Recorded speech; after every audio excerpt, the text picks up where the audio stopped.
Salut à vous mes gueux et mes gueux, c'est le clochard magique en direction, non pas en direction, depuis un quartier de Tokyo qui est pas loin de Shibuya. On a Utenji et je suis là parce que je vais aller manger avec Mourad. J'ai pas l'habitude de sortir ici mais il fait bon vivre et puis voilà, c'est super commode. T'es sur la Toyoko Line qui est quand même cette ligne qui fait la jonction entre Yokohama et Shibuya, puis même le reste de Tokyo, hein, parce qu'elle va même jusqu'à Ikebukuro, etc. Donc c'est une ligne qui est chère mais qui est pratique. La raison pour laquelle est-ce que j'ai décidé de me filmer aujourd'hui, c'est pour vous parler de quelque chose de triste qui s'est passé dernièrement. C'est le décès de l'acteur Ray Liotta. Mais voilà, moi c'est un acteur dont j'ai découvert le travail grâce à mon grand frère Nam. Je parle assez souvent de mon frère dans mes vidéos, avec nos différents délires, nos différentes conneries, etc. Et mon frère a toujours été quelqu'un avec une très grande connaissance, une très grande culture cinématographique. Et c'est lui qui m'a fait découvrir énormément de classiques du cinéma, dont notamment les Goodfellas. En français, c'est les Affranchis. Film dans lequel il y a Robert De Niro, Joe Pesci et aussi Ray Liotta qui joue donc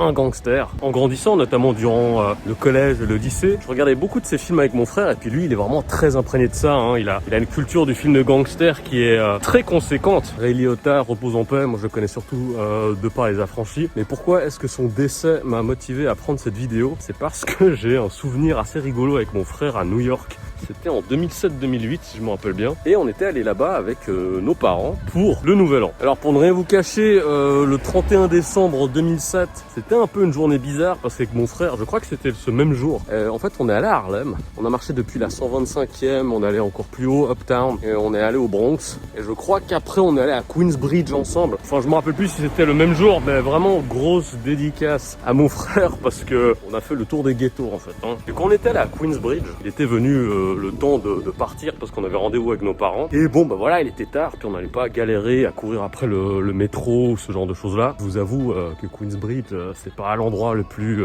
accueillant du monde, quoi. C'est vraiment le ghetto du ghetto. On était devant le Project, on était devant les immeubles, et puis on s'est dit, on va prendre un taxi tranquille, quoi. Puis en fait, à chaque fois qu'on levait le bras pour héler un taxi, personne ne s'arrêtait. Alors que les taxis, ils étaient pas occupés, les taxis, ils étaient vides, quoi. Et nous, on était là, genre, ouais, mais s'il vous plaît, là, on a besoin que quelqu'un nous prenne pour faire une course, quoi. Je me rappelle, il y a un taximan qui justement est passé devant le Project et tout, et il nous regarde en train de lever les mains et il nous fait genre comme ça. Genre vous êtes malade quoi. Vu que t'es dans le hood, hein, t'es dans le ghetto, le taxi ne va pas s'arrêter parce qu'il dit ouais mais attends moi je vais me faire braquer si je m'arrête. Donc ce qu'on a fait c'est qu'on a marché quelques blocs, genre 2 ou 3 blocs plus loin, et là on a pu prendre un taxi et se casser. C'est assez rigolo de voir qu'aucun tacos ne voulait s'arrêter à Queensbridge. Après voilà, c'était la nuit, il faisait noir et tout. Donc on rejoint nos parents et on décide de faire un truc qui est vraiment super cliché, c'est d'aller assister au décompte du Nouvel An à Times Square. Si vous êtes agoraphobe, c'est un truc que je vous conseille pas du tout parce qu'en fait on a débarqué là-bas et franchement c'était horrible. Enfin, moi j'ai pas du tout apprécié le moment. Un moment vraiment pas agréable du tout, il y avait vraiment des milliers et des milliers de personnes et nous on faisait un petit peu attention parce qu'on était avec notre mère, avec toute cette foule, c'était un petit peu chaud. Et en fait il y a une espèce de petit enculé de fils de pute, je suis désolé du terme, hein. Et le type c'était un monsieur d'un certain âge, voilà, qui devait avoir genre 50 ans. Il était aussi avec sa famille, voilà, il était genre avec sa fille et sa femme, je crois qu'il avait 2 filles avec lui. Cette espèce de gros bâtard, ça avait vraiment l'air d'être le gentil père de famille avec sa petite moustache, etc. Il a voulu se frayer un passage dans la foule et ce qu'il a fait c'est que, je l'ai vu hein, parce qu'il était juste devant moi, il pensait que personne ne le voyait, il a vraiment poussé ma mère comme un gros fils de pute, tu vois. Et là moi j'étais quoi?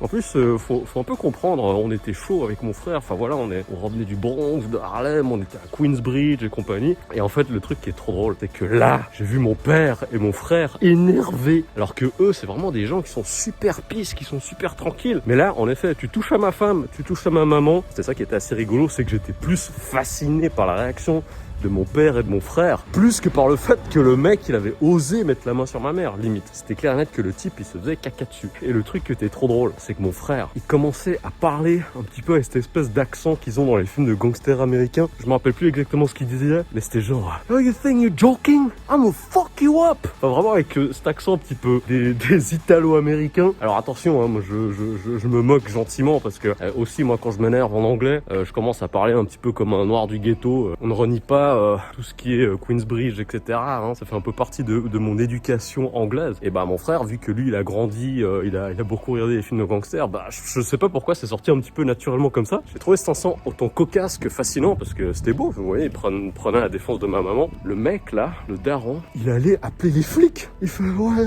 je me fais agresser par ces gens là et tout. Tu déconnes, espèce de merde, va. Tu t'en prends une faible dame pour te faire ton chemin, j'en sais rien. Tu la pousses, tu la bouscules.